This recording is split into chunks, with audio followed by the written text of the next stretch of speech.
Hello students. तो आइए आज सीखते हैं हम +1 क्लास में मैथमेटिक्स में हमारा चैप्टर है सेट थ्योरी। तो सेट थ्योरी के बेसिक्स हमारे हो चुके हैं। तो सेट थ्योरी के बेसिक्स के बाद आज हम सेट थ्योरी के टाइप्स के बारे में जानते हैं कि इनके बीच में कौन कौन सी टाइप्स होती हैं, उनकी डेफिनेशन के अकॉर्डिंग उनके क्या मीनिंग है। देखिए, बेसिक आपको समझना ये वाला टाइप्स का बहुत ज़रूरी है, तभी आप फर्दर सेट थ्योरी में क्वेश्चंस को सॉल्व कर पाओगे। जब तक आपको उनकी बेसिक डीपली चीज़ों के बारे में नहीं मालूम होगा, तब तक आप आगे नहीं कर सकते। ठीक है, तो आइए करते हैं।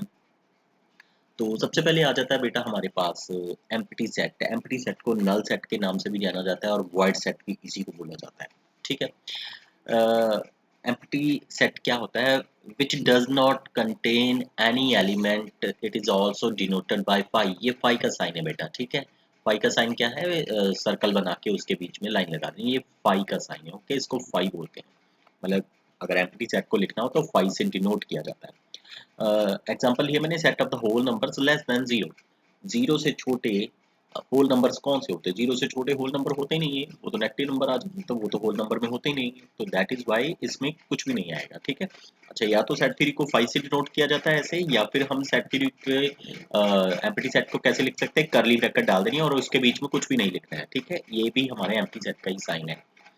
एक और एग्जांपल देख लेते हैं। ए कोई सेट है x such that x is lying between 2 to 3 and x is a natural number. 2 से 3 के बीच में x है और x एक नेचुरल नंबर है। 2 से 3 के बीच में तो नेचुरल नंबर कोई आता ही नहीं है। 2 एंड 3 के बीच में कोई भी और नेचुरल नंबर नहीं है, तो ये एक हमारा एम्प्टी सेट ही है। तो एक और एग्जांपल मैंने ली थी कि मैंने कर्ली ब्रैकेट के अंदर जीरो लिखा और स्टूडेंट्स पूछा कि क्या ये एम्प्टी सेट है या नहीं है।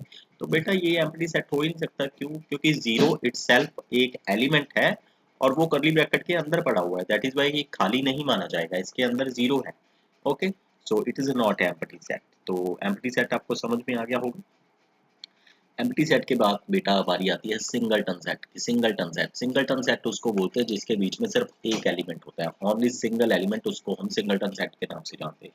मैंने ए कोई सेट लिया, x such that x belongs to my natural number and x square is equal to 4। अगर x square is equal to 4 है तो x सॉल्व करके आएगा +-2। तो x एक नेचुरल नंबर है, दैट इज वाई हमारे पास सिर्फ पॉजिटिव का हमने काउंट करना है, तो 2 माना जाएगा आंसर। तो दैट इज वाई ये हमारा क्या होगा? एक सिंगलटन सेट है, इसके बीच में दो नंबर आएगा। एंड बी कोई सेट है, x is a even prime number. Even prime number तो बेटा एक ही हमारा दो प्राइम इवन नंबर ही माना जाता है। ठीक है, तो सिंगलटन सेट में इवन प्राइम नंबर के अकॉर्डिंग हमारे पास सिर्फ एक ही नंबर आएगा। ठीक है, तो ये भी हमारा एक सिंगलटन सेट ही है। फाइनाइट सेट, फाइनाइट सेट बेटा उसको बोलते हैं जिसको गिना जा सकता है, उसको फाइनाइट सेट के नाम से जाना जाता है। जिस सेट को हम गिन सकते हैं, उनको फाइनाइट सेट के नाम से जाना जाता है। ये कोई सेट है, x such that x belongs to my natural number. x क्या है? एक नेचुरल नंबर है। And x is less than 17, 17 से पीछे। 17 से पीछे कौन से नंबर होंगे? 1 2 3 4 5 6 सो ऑन 16 तक। तो ये तो गिने जा सकते हैं नंबर, इनको काउंट किया जा सकता है, तो ये एक फाइनाइट सेट है। बी कोई नंबर है 2 3 5 सो ऑन 99 तक। जो सेट गिने जा सकते हैं, लिखे जा सकते हैं, उनको हम फाइनाइट सेट के नाम से जानते हैं। इनफाइनाइट सेट, इनफाइनाइट सेट बेटा वो सेट जिनको गिना नहीं जा सकता, जिनको गिना नहीं जा सकता। सिंपल सी बात है, set contains never ending element is called infinite set. वो सेट जिन नेवर एंडिंग एलिमेंट जिनके अंदर होते हैं, उनको इनफिनिट सेट के नाम से जाना जाता है। फॉर एग्जांपल पी मैंने कोई सेट लिया है, x such that x is natural number, x greater than 1। 1 से बड़े नंबर कौन से होंगे नेचुरल नंबर? 2 3 4 5 6 7 सो ऑन चलता रहेगा ये बेटा। ठीक है, क्यों कोई सेट है, x such that x is the set of all the prime numbers. सभी प्राइम नंबर्स तो बहुत से हैं, ये इनफिनिट है, इनको काउंट नहीं किया जा सकता है। ठीक है, तो जिनको काउंट नहीं किया जा सकता, जिनके नेवर एंडिंग एलिमेंट्स होते हैं सेट के अंदर, उनको इनफिनिट सेट बोला जाता है। एक छोटी सी चीज बेटा नोट रख लेना, all the infinite sets can not be expressed in roster form. सभी इनफाइनाइट सेट को हम रोस्टर फॉर्म में नहीं लिख सकते हैं, ये बात आपने याद रखनी है। फॉर मैंने कहा है नीचे कि मान लीजिए रियल नंबर्स हैं हमारे, तो रियल नंबर्स को हम सभी को सेट थ्योरी उसमें रोस्टर फॉर्म में ही नहीं डिनोट करते। रोस्टर फॉर्म क्या हो सकती है? जिसको हम कॉमर्स डाल के एलिमेंट्स को लिखते हैं, तो ये तो पॉसिबल केस नहीं है क्योंकि इसके अंदर इनफाइनाइट एलिमेंट्स होंगे। ठीक है, तो आगे चलते हैं। कार्डिनल नंबर, कार्डिनल नंबर क्या होता है? पहली बात तो समझ लीजिए, इट इज डिनोटेड बाय, मैंने एन ए लिखा है। ए कौन है? ए होगा उस सेट का नेम। अगर आपका सेट का नेम P है तो यहाँ पे आप P लिखोगे, अगर Q है तो Q लिखोगे, B है तो B लिखोगे, ठीक है, जो आपका सेट का नेम है। एन ए से मैंने डिनोट किया है। तो नंबर ऑफ एलिमेंट होता क्या है? ए कोई सेट है x such that x is a natural number, x belongs to my natural number, x is less than 5। Less than 5 के बीच में कौन कौन से नंबर आएंगे पहले तो वो देख लीजिए। 1 2 3 4, 1 2 3 4 कर्ली ब्रैकेट के अंदर। तो ये चार जो हमारे पास नंबर आए हैं, नंबर ऑफ एलिमेंट्स जितने होते हैं उन्हीं को कार्डिनल नंबर बोला जाता है। यानी इसका कार्डिनल नंबर क्या है इस सेट का? 4, क्योंकि इसके बीच में चार ही एलिमेंट हैं। जितने नंबर ऑफ एलिमेंट्स होते हैं उसको कार्डिनल नंबर बोला जाता है। Another example, B set of all the letters word algebra. Algebra word में जो है उसके अंदर कितने कार्डिनल नंबर्स हैं उसके वो देखते हैं। तो अलजेब्रा के अंदर पहले तो जो हमारे अल्फाबेट्स हैं उनको लिख लेते हैं, A dot L dot G dot E dot B dot R. ठीक है। एक और बात आपने याद रखें, repetition is not allowed in set. Set theory में कभी भी किसी चीज को रिपीट करना अलाउड नहीं था। ए 2 बार आया था तो इसको एक ही बार लिखना है, 2 बार लिखना अलाउड नहीं होता है। तो कितने नंबर बने बेटा ये? 1 2 3 4 5 6। तो नंबर ऑफ बी यानी कि cardinal number of B is 6।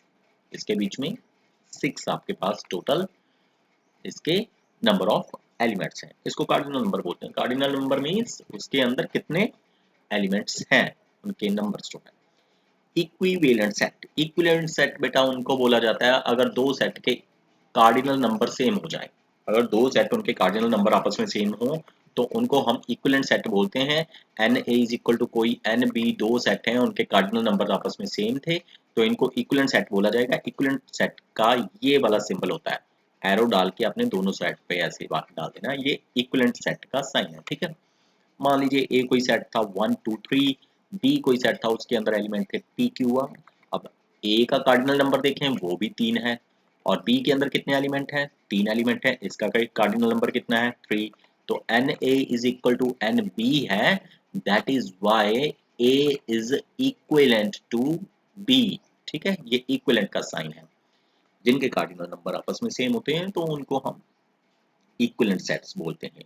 Equal sets वो सेट्स होते हैं जिनके बीच में डिट्टो एलिमेंट्स सेम होते हैं। दो सेट जिनके एलिमेंट आपस में बिल्कुल सेम है उनको हम इक्वल सेट के नाम से जानते हैं। तो सिंपल सी बात है, ए कोई सेट है पी क्यू आर एस और बी कोई सेट है आर पी एस क्यू, तो ए बराबर किसके है? बी के। यहाँ पर आपने एक बात बेटा ध्यान देनी है कि एलिमेंट्स सेम होने चाहिए और डिट्टो होने चाहिए। ये नहीं कि उसमें थोड़े ज्यादा हो उसमें कम हो, ऐसे नहीं, दोनों बराबर कार्डिनल नंबर होने चाहिए और दोनों के जो नंबर ऑफ एलिमेंट्स हैं वो भी सेम होने चाहिए, तभी वो इक्वल सेट कहलाएंगे। ठीक है, इजी कॉन्सेप्ट था ये वाला आपका बेटा। ओके, सबसेट, सबसेट को ध्यान से सीख लेना। सबसेट क्या चीज है पहले ये बात जरा ध्यान से देख लें। ए कोई सेट मैंने लिया है 1 2 3 4 5 6 7, बी सेट लिया है 3 4 5, पी सेट लिया है 9 10। अब देखिए बी के जो एलिमेंट है, बी की तरफ ध्यान दीजिए पहले। बी के जो एलिमेंट्स हैं 3 4 5, क्या वो ए में पड़े हैं? यस, वो ए में पड़े हुए हैं। बी के सारे जो एलिमेंट्स हैं वो ए में पड़े हुए हैं। सो दैट इज वाई हम लिखेंगे B is subset of A. ये सबसेट का साइन है बेटा। B is a subset of A, मतलब B के सारे एलिमेंट किस में हैं? A में है। तो जो छोटा सेट होता है वो सबसेट कहलाता है और जिसमें सारे एलिमेंट होते हैं जो बड़े वाला होता है उसको सुपर सेट के नाम से जाना जाता है। ठीक है। B के सारे एलिमेंट आपके जिस सेट में मौजूद हैं वो सेट उसका सबसेट माना जाएगा। सो B is a subset of A। सामने छोटे वाला लिखना है और बड़े वाला पीछे लिखना है। ठीक है। दूसरा मैंने पी सेट लिया था कोई 9 एंड 10। अब 9 एंड 10 जो आपके नंबर हैं वो मौजूद नहीं है उसमें ए सेट में। तो P is not, does not subset of A. ये नॉट सबसेट का साइन है। सबसेट को डाल के उसके बीच में लाइन डाल देना, ये नॉट सबसेट का साइन है, यानी पी के जो नंबर्स हैं वो ए में मौजूद नहीं है। तो सबसेट का सिंपली कॉन्सेप्ट है, सबसेट मतलब छोटा सेट जिसके सारे एलिमेंट्स एक बड़े सेट में मौजूद हैं। ठीक है। तो ये चीज हो गई। ये आपको नॉलेज ही है, फिर भी बता देते हैं इसके बारे में क्या है। बिलोंग टू और नॉट बिलोंग्स टू को कैसे लिखा जाता है। ये बिलोंग्स टू का साइन है, ई का साइन बिलोंग्स टू का होता है। ए कोई सेट है 1 2 3 4।